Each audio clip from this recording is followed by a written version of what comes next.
নির্বাচিত হয়েছেন তাকে ফুলের শুভেচ্ছা জানাচ্ছেন।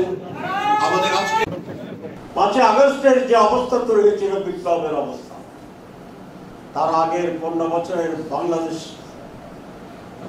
যেভাবে ধ্বংস করা হয়েছিল তার অন্যতম প্রধান কারণ ছিল ভোটারবিহীন নির্বাচন। আরেকটি সুষ্ঠু সঠিক নির্বাচনে ট্রেনচ্যুত বাংলাদেশকে আবার সঠিক রেল লাইনের উপরে উঠতে সাহায্য করতে পারে। সুতরাং আগামী দিনের সবচেয়ে গুরুত্বপূর্ণ সাবজেক্ট হচ্ছে একটি সুষ্ঠু, সুস্থ, অংশগ্রহণমূলক এবং গ্রহণযোগ্য নির্বাচন করা। আগামী নির্বাচনটি যদি হাসিনা মার্কা হয়, আগামী নির্বাচন যদি ভোটারবিহীন নির্বাচনের মাধ্যমে কাউকে নির্বাচিত ঘোষণা করা হয়,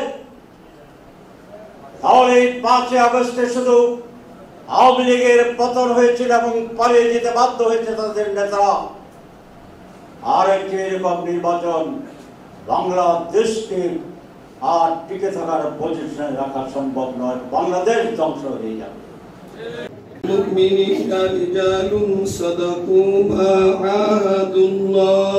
প্রতীক্ষায় আছে। বারাকাল্লাহু লানা ওয়া লাকুম বিল কুরআন। জাতীয় সংসদ নির্বাচন উপলক্ষে দায়িত্বের সামনে উপস্থিত সম্মানিত ডেলিগেট ভাইরা, আমি আপনাদের সামনে আজাদ যুদ্ধের ঘটনাটি বর্ণিত হয়েছে। যখন না দেখে তোমায় মানি।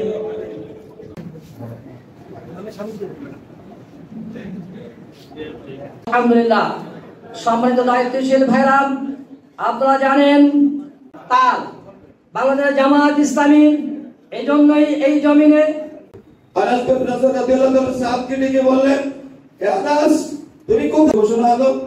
উহুদের যুদ্ধের ঘোষণা আসলে আনাস বিন নাজর রাদিয়াল্লাহু তাআলা এই আয়াতটি নাযিল হয়েছে। আল্লাহর রাসূল সাল্লাল্লাহু আলাইহি ওয়াসাল্লাম একজন সাহাবীকে 3000 লোকের একটি বাহিনী।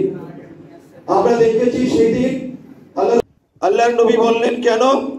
আনাস বিন নাজর রাদিয়াল্লাহু তাআলা আনহু বললেন, ইসলামে লিখেছে আনাস বিন নাজর রাদিয়াল্লাহু তাআলা আনহু 90টার মতো সেক্রেটারি এবং ওয়াইসিন মাওলানা শিক্ষক মাওলানা মাহমুদুন নবী গলাচিপা, এটার যিনি নমিনি তিনি হচ্ছেন সাবেক জেলা আমির এবং সিনিয়র প্রবীণ শিক্ষাবিদ প্রফেসর অধ্যাপক শাহ আলম, জনাব শাহ আলম।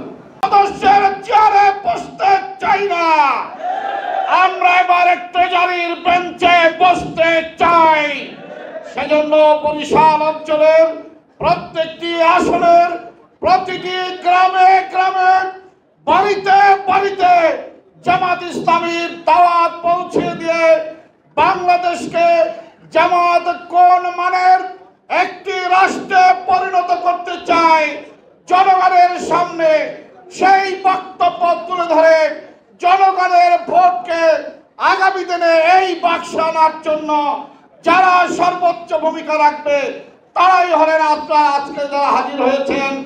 আপনাদেরকে আমাদের নেতা আজকে যেই নির্দেশনা দিয়ে যাবেন, আমরা এই হলরুম থেকে বের হব, আগামী নির্বাচন শেষ না হওয়া পর্যন্ত আমরা ঘুমাবো না, বিশ্রাম করব না, প্রয়োজনে আমরা খাওয়া দাওয়া কমিয়ে দিয়ে মাঠে ময়দানে আমরা এই বিজয়ের লক্ষ্যে কাজ চালিয়ে যাব ইনশাআল্লাহ।